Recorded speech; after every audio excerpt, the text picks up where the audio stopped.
ইফালে মঙ্গলদৈ ভুটিয়াচাং পথৰ দুৰৱস্থাই জ্বলা-কলা খুৱাইছে জনতাক। বিশেষকৈ কচুবিলৰ পৰা গড়িয়াঝাৰৰ পথছোৱা জৰাজীৰ্ণ ৰূপ দেখিবলৈ পোৱা গৈছে।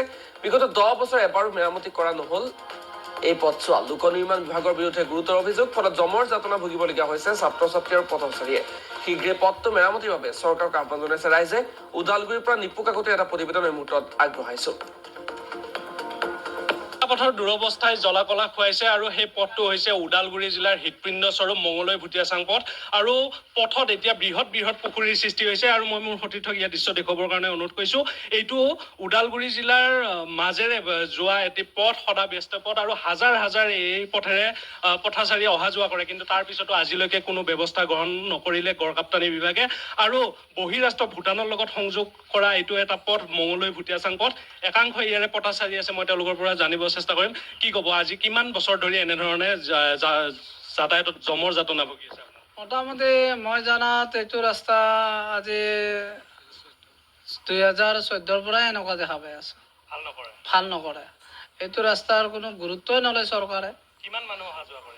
মানুহ মোটামুটি ইফালে আপোনাৰ চাব, আমাৰ বৰ্ডাৰ সীমাৰ পৰা চামৰাং ছাইডত, সেই চামৰাঙৰ পৰা এফালে পানেৰী অঞ্চলৰ এই ওচৰৰ পাজৰৰ মানে চব মানুহে ইফালে আপ ডাউন কৰে। স্কুলৰ ছাত্ৰই হওক, ব্যৱসায়ীৰ গাড়ীয়ে হওক, চাহ বাগানৰ মানুহে হওক, সকলোৱে আপ ডাউন কৰে। কিন্তু ৰাস্তাটোৰ কোনো গুৰুত্ব লোৱা নাই চৰকাৰে। সেইটোৱে আৰু এতিয়া কি অনুৰোধ কৰিব চৰকাৰৰ ওচৰত? কি অনুৰোধ? চৰকাৰৰ ওচৰত এইটোৱে অনুৰোধ, যাতে ৰাস্তাটো অতি সোনকালে বনাই দিয়ে, যাতে বহুত অসুবিধা মানুহৰ।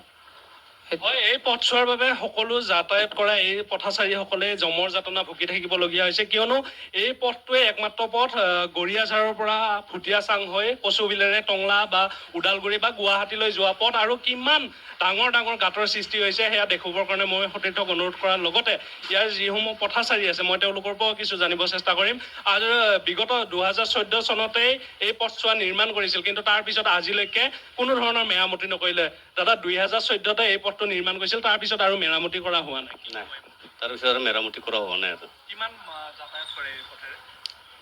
এইটো পথৰটো একদম MB ৰোড পুৰা ভূটানত লাগি আছে মানুহ, বহুত মানুহ আছে এইটোত যাতায়াত। আৰু ইফালেতো আৰু এভেইলেবল মানুহ। আৰু তাৰপিছত কেইখন চাহ বাগিচাও আছে ইয়াত? চাহ বাগিচা বহুত কেইখন আছে, ৰাঙাজুলি, অৰঙাজুলি, ভুটিয়াচাং, নৌনাইপাৰা, কৰামল, বহুত বাগান আছে। এইফালে প্ৰাইভেট বাগানটো বাদেই দিয়ক, কোম্পানী বাগানে বহুত আছে।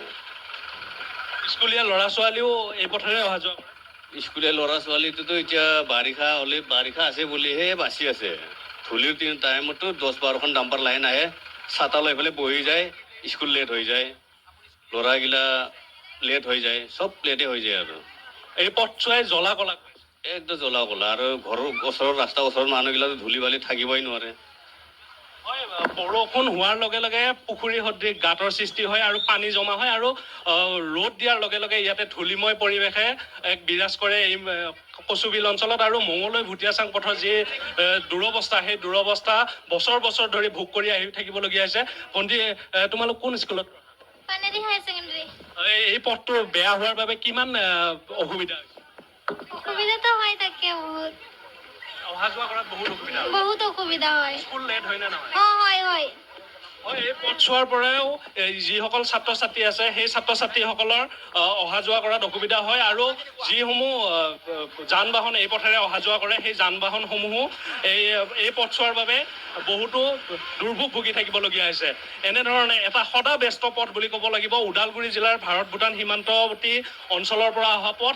আৰু এই পথছোৱাৰ দুৰৱস্থাৰ বাবে এতিয়া যাতায়াতত জমৰ যাতনা ভুগি থাকিবলগীয়া হৈছে।